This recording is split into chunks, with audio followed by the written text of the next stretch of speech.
Começando com a Ambev, né, eu selecionei alguns tópicos assim sobre a empresa, né, a estrutura acionária, as marcas delas, os fatores de risco, como a empresa ganha dinheiro. Então tá uma apresentação bem completa aqui para você. Então começando com a Ambev, a gente já vê aí, ó, presente em 19 países, 32 cervejarias e 2 maltarias no Brasil, 30 marcas de bebidas, 35 mil colaboradores no Brasil e 100 centros de distribuição direta e 6 de excelência no Brasil. Um pouquinho da história das empresas também, para a gente poder entender, né, quando que elas abriram capital, como é que foram feitas as fusões e até elas chegarem no ponto que elas estão hoje. Então, eu entrei no site de cada empresa, selecionei os principais pontos lá da história de cada empresa para trazer aqui para vocês, né? Não trouxe todos que estavam lá no site RI, nas apresentações, mas eu selecionei os principais que me chamaram mais atenção. Eu acredito que vai agregar mais valor aqui com os objetivos dessas lives aqui, tá? Com o objetivo dessas lives. Então, 1953, fundação da Boêmia, primeira cervejaria do Brasil. Então, interessante aí, dados históricos, né? 1853 já tem 150 anos quase, ou mais, né? Não, mais, 160 anos quase. 170 quase. A Antártica começa a produzir cervejas em 1889. 1999, no dia 2 de julho, foi anunciada a união da Companhia Antártica Paulista e da Companhia de Bebidas das Américas, Companhia de Bebidas de las Américas, American Beverage Company. Primeira multinacional brasileira, a Ambev torna-se a terceira maior indústria cervejeira e quinta maior produtora de bebidas do mundo. Então, foi em 99 que começou tudo, né? Onde ela se tornou essa gigante aí do setor no mundo. 2005 chegou a cerveja Stella Artois no Brasil. 2005 a Brahma se torna uma marca mundial e passa a ser vendida em diversos países. 2011 a cerveja Budweiser passa a ser vendida no Brasil. 2014 incrementamos a nossa cartela de marcas premium com a Corona. Tô lendo aqui como se fosse lá a apresentação da empresa, né? E 2016 do Bem, marca de sucos de chás, passa a fazer parte da Ambev e inaugura uma nova fase na história da empresa, que passa a atuar no setor de sucos. Então, um pouquinho da história da Ambev aí até hoje. As principais marcas da empresa, então a gente vê aí Skol Beats, né? Chopp Brahma, vou lendo aqui, ó, Fusion, Sucos do Bem, Brahma, Cerveja Antártica, Budweiser, deixa eu ver algumas mais famosas aqui, ó. Corona, Legítima, Skol, Stella Artois, Polar, Magnífica, Serra Malte, Serrana, o que mais? Ela tem água aqui também, ó, a Ama, Chá Lipton, né, não sei como é que fala, e os refrigerantes embaixo, né, Pepsi, que ela é representante aqui no Brasil, Guaraná Antártica, H2O, Suquita, Tônica, Soda, Citrus, então são as maiores marcas de refrigerantes, cervejas, sucos também do Bem, que é gigante também no setor, né?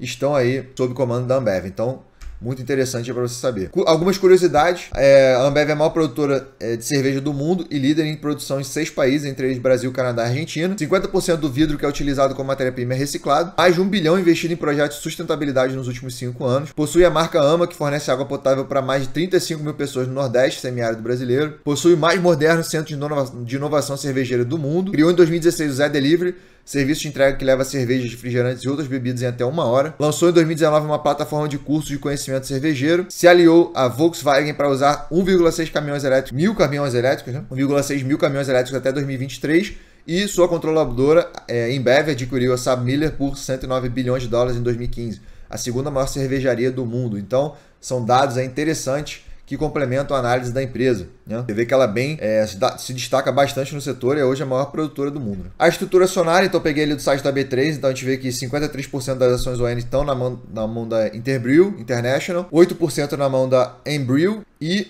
10% na mão da Fundação Antônio e Helena Zerrener. Então trouxe algumas informações que estavam no site RI, né? A Interbrew International e a Embrew SA são ambas subsidiárias da Anheuser-Busch InBev ou AB InBev. AB InBev é muito mais fácil, né? A AB InBev é uma companhia aberta com sede em Leuven, Bélgica. É a cervejaria líder global e uma das 5 maiores companhias de bens de consumo do mundo. A Fundação Zerner tem como missão prestar prioritariamente assistência médica, hospitalar e educacional a empregados e dependentes da sua patrocinadora.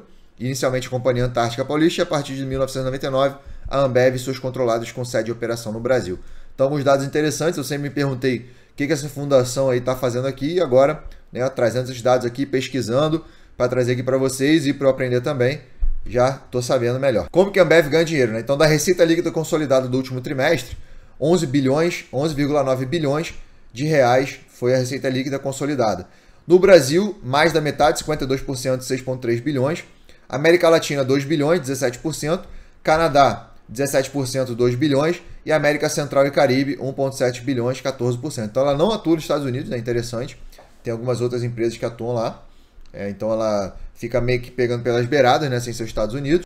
Europa também, ela tá fora, né? Então tá aí os principais mercados que a Ambev atua. Então praticamente metade da receita vem do Brasil, metade vem aí da América Latina, Canadá e América Central. Os principais clientes, isso é um dado que todas as empresas da Bolsa têm que divulgar.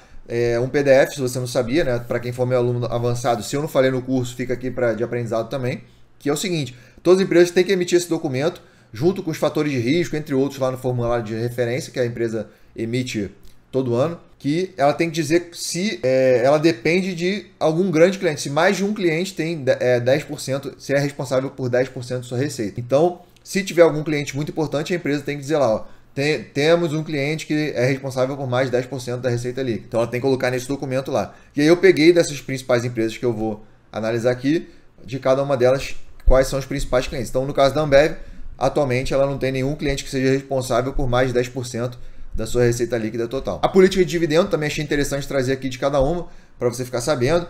A periodicidade e a frequência do valor dos pagamentos futuros, se houver, dependerão de vários fatores que o Conselho de Administração da companhia vier a julgar relevante, incluindo os lucros e situação financeira da companhia. Então não é assim, tá lá no estatuto aqui, ó, que a Ambev estipula os dividendos mínimos obrigatórios de 40% sobre seu lucro líquido, se houver, conforme apurado de acordo com o FRS, nas demonstrações financeiras não consolidadas da companhia.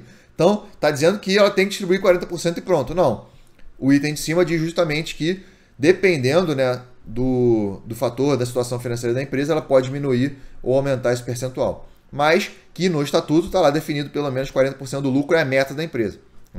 E o dividendo mínimo inclui os valores pagos a título de juros sobre capital próprio também. Então, esse valor de 40% inclui JCP e dividendo também. Fatores de risco, então, vocês vão ver também, são uma das aulas lá do curso avançado que fala aqui. Interessante, dá uma lida às vezes, se você quiser, para entender melhor a empresa. Nos fatores de risco, você vai ver que praticamente todas as empresas têm mais ou menos os fatores de risco iguais, assim, incertezas econômicas, aumento do dólar, aumento dos impostos, regulação do governo. Mas eu peguei aqui os principais que estavam nos PDFs de cada uma, também elas são obrigadas a divulgar essas informações no PDF, e aí a gente vai poder entender melhor. Então, as incertezas, né, incertezas econômicas e a volatilidade no Brasil poderão afetar negativamente os negócios da Ambev. Uma desvalorização do real frente ao dólar norte-americano pode afetar negativamente o desempenho financeiro da companhia. Os aumentos dos impostos incidentes sobre bebidas no Brasil e altos níveis de evasão fiscal poderão afetar negativamente os resultados e rentabilidade da Ambev. A Quinsa está sujeita a riscos substanciais relacionados com seus negócios e operações na Argentina e outros países onde opera. Então você vê que ela está tendo um problema aí agora lá na Argentina, com hiperinflação e tal, e tem afetado um pouco o resultado da Ambev. Então, a demanda caiu, né? E aí o volume vendido cai, aí tem essa questão do ajuste da moeda, né? Então acaba influenciando o resultado dela de alguma forma. Os investidores norte-americanos podem não ser capazes de efetuar citações ou executar sentenças judiciais contra a companhia. O governo brasileiro tem exercido e continua a exercer uma influência significativa sobre a economia brasileira. As condições econômicas e políticas brasileiras têm um impacto direto sobre os negócios da Ambev. E mudanças na legislação brasileira podem afetar a companhia. Então, você sabe que são os principais riscos aí que a gente já poderia suspeitar, mas que não custa aí relembrar, né, e fixar para nós investidores da Bolsa. Beleza?